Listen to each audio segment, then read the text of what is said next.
we saw something in our life which change you, give you a new strong, a new weapon for struggle, for the life.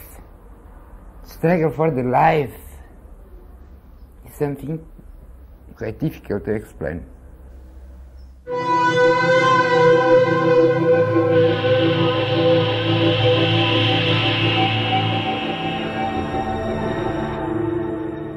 This is Carlos Fellner, and this is his wife Dadinha, with their two daughters Katya and Yara. The pictures were taken shortly after the couple had been rehabilitated after many years of heroin addiction. This was just over a year ago, a time for celebration and planning a new future. Oh, it was great. It was great. You don't need it, it's not nice. You feel very good, very well, very happy. I was a new person. I was very happy with the person I was. Our feeling is I'm healthy. My body works nice. I'm looking nice. Over the past 18 months, Carlos and Dadinha had become regular guests on special assignment. We had found them in a drug house in Maputo in Mozambique in July 2003. They were once amongst Maputo's elite, he a veterinary surgeon and once an advisor to former President Samora Machel, she an auditor at the United Nations. We had used a spy camera to film them and later met them to interview them. They told us how they had lost everything. Everything. This is not our house. We rent this house. There is no furniture inside.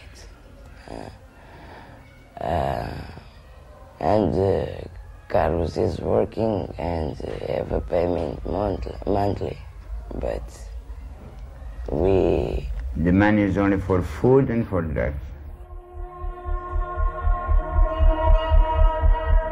Carlos and Dadinha agreed to speak to us on condition that we help them kick their heroin habit.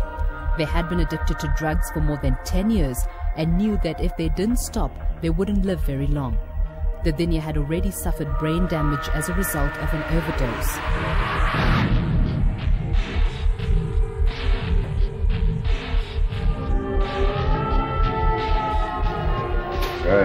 Acabou. Yeah, I hope it'll be the last one really.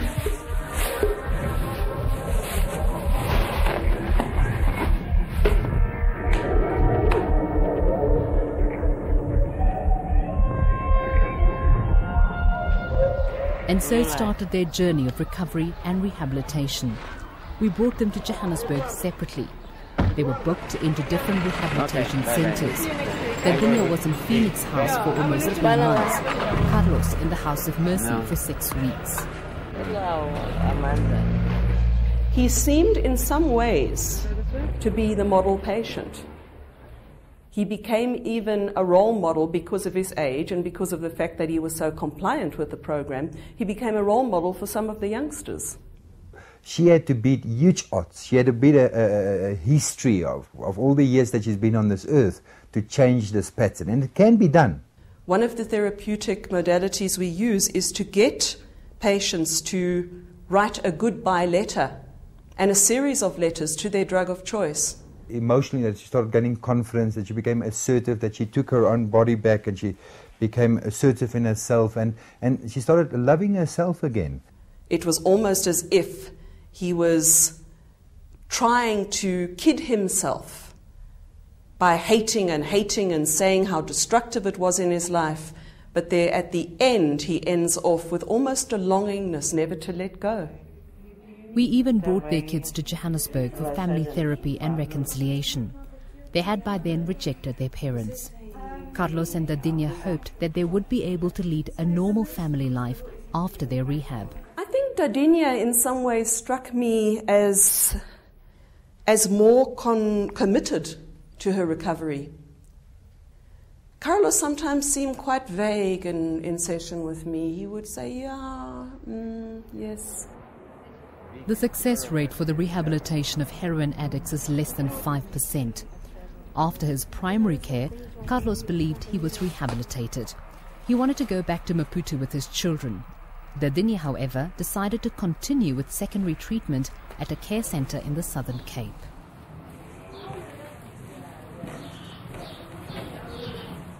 I had the strength, but I felt that the time wasn't the right time to be back. It was very sad for me, but I accepted. He is at risk going back after a mere 6 weeks, which is a drop in the ocean. We lived together during the last 16 years, and it was the first time which I was alone. He should have gone straight from the House of Mercy into a secondary care program for at least 3 months and continued with individual therapy. It was great. In Joburg, in South Africa. I was a new person. I was very happy with the person I was. When Dottie left, she made a commitment to stay clean, and she left us with this beautiful letter. She says it's addressed to Phoenix House with love. I'm leaving now as a different person. Different to much better. Keep this house shining and proud. I'll miss you a lot. With all my love from my heart, Dadinha. The 2nd of December 2003.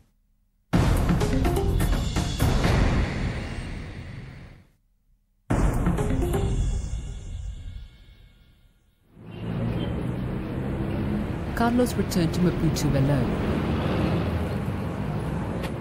I have problems of depression. In the first days, I call Ruby, my psychiatrist in House of Mercy, and she gave me help talking with me, etc., etc., etc. But the situation became worse. He had an absolute fear. I could say sometimes even almost a paranoia of being alone. Very, very lonely. Sometimes I spend hours crying alone at home. But I think that this aloneness was something subconsciously that he, in fact, set himself up to be, because he could always then use that as an excuse. I relapsed because I was lonely. In that time I received a fax from Ruby, and Ruby said to me, Carlos, I know you are in a very, very, very bad condition. You need to come back. We have the resources, you don't. Please, come back. I invite both daughters for lunch in my house, and I waiting all the Sunday, and they don't come, they don't call me, and they stay alone. You are going to rely upon the goodwill of your children, whom you have not paid any attention to for over a decade, and you are going to start feeling sorry for yourself, and what's the next move after that? A mere 3 months after Carlos was rehabilitated, he was back on heroin. He was crying on the other side of the phone, saying how tough things were and everything. And what I felt was that he had regressed back to the level of a child, looking at me almost as a mother figure to help him. And I was just saying, come back to South Africa, come back to South Africa. It's terrible. I said, you are not strong, you are like a puppet. Why you do that? Why? Carlos has our numbers, and if he's able to get to the dealer, he's able to get hold of me. And we would have done everything in our power to bring him back here. While Carlos was spiking heroin in Maputo, Dadinha had started a new life in Johannesburg. She had completed her secondary care program and was completely rehabilitated. She had found a job and a flat. I had everything I need. I had a job.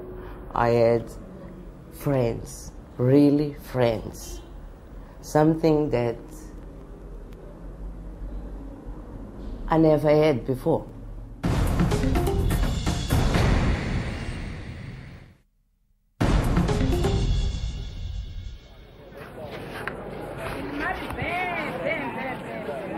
In May last year, Carlos was hit by a car in Maputo while crossing the road. He landed up in hospital. Alone and depressed, he called Dadinha. Come home, he told her. I'm sick. She left her job in Johannesburg, packed her bags and took a bus back to Maputo. When I become sick, I have only one person for Look, for me, it's Dadinha.